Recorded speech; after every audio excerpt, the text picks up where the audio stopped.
दोस्तों, पिछले एपिसोड में आपने देखा सिद्धार्थ गौतम गहन चिंतन में खोए थे, जिससे उनके पिता महाराजा शुद्धोधन और महारानी मायादेवी ने अनेक विचारों के बाद कोलिय वंश के राजा सुप्पबुद्ध और उनकी पत्नी रानी पमिता की पुत्री राजकुमारी यशोधरा से उनका विवाह करवा देना ही उचित समझा और दोनों का विवाह बहुत धूमधाम से करवा दिया गया। आइए अब आगे देखते हैं। विवाह के पश्चात राजकुमार सिद्धार्थ और रानी यशोधरा को एक सुंदर तेजस्वी ओजस्वी पुत्र की प्राप्ति होती है, जिसका नाम राहुल रखा जाता है। जीवन की इन सारी सुख सुविधाओं के बाद भी सिद्धार्थ गौतम के अंदर कोई विशेष बदलाव नजर नहीं आता है, जिसे देख महाराजा शुद्धोधन सिद्धार्थ गौतम के लिए विलासिताएं और ऐश्वर्य के साधन बढ़ा देते हैं, ताकि उसका मनोरंजन होता रहे और वे हमेशा खुश रहकर उन्हीं चीजों में उलझा रहा करे। पर सिद्धार्थ इन सब चीजों से ऊपर उठकर किसी और ही दिशा की ओर चल पड़ा था। उस पर इन सब भोग विलास का असर सदैव ही नहीं होने वाला था।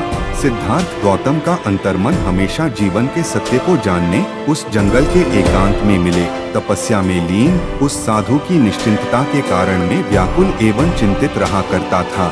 सिद्धार्थ गौतम के ऐसे शांत रहने व एकाकीपन से उसे कोई भी दूर नहीं करवा पाया था। उसका अंतर्द्वंद दिनों दिन बढ़ता जा रहा था। अंततः अपनी 29 वर्ष की आयु में रात्रि के मध्य प्रहर में जब राजमहल में सभी सो रहे होते हैं, तब सिद्धार्थ गौतम अपनी सुंदर पत्नी यशोधरा, दुधमुहे पुत्र राहुल और कपिलवस्तु जैसे राज्य का मोह छोड़कर तपस्या के लिए चल पड़ता है। वह मगध राज्य में, जो वर्तमान में बिहार राज्य है, वहां स्थित राजगृह नामक स्थान पर पहुंचता है। वहां भिक्षाटन करते हुए घूमते घूमते अपने प्रथम गुरु आलार कलाम से संन्यास काल में शिक्षा प्राप्त करता है और उद्दक रामपुत्र के पास पहुंचकर उनसे योग साधना व समाधि लगाना सीखता है, परंतु उससे उसे संतोष नहीं मिल पाता है। तब वह उरुवेला पहुंचकर वहां तरह तरह से तपस्या करने लगता है।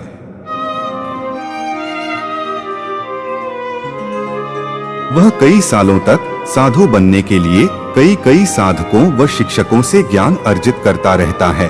साथ ही साथ कठोर तपस्या में भी लीन रहने लगता है, परंतु उसे वह ज्ञान नहीं मिल पाता जिसकी उसे तलाश रहती है।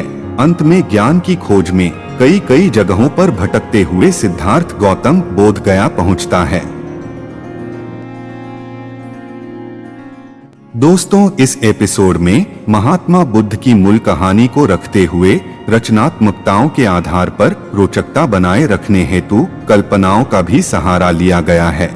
अतः वर्णित एवं चित्रित एपिसोड के वीडियो में उल्लेखित कहानी या शोध में स्थित किसी भी प्रकार की गलती या चूक के लिए क्षमा प्रार्थी हूँ। महात्मा बुद्ध की महानता का वर्णन जितना भी किया जाए कम है। वे महान हैं और हम सभी के हृदय में उनकी महानता सदैव बनी रहेंगी। बुद्धं शरणं गच्छामि, धम्मं शरणं गच्छामि, संघं शरणं गच्छामि।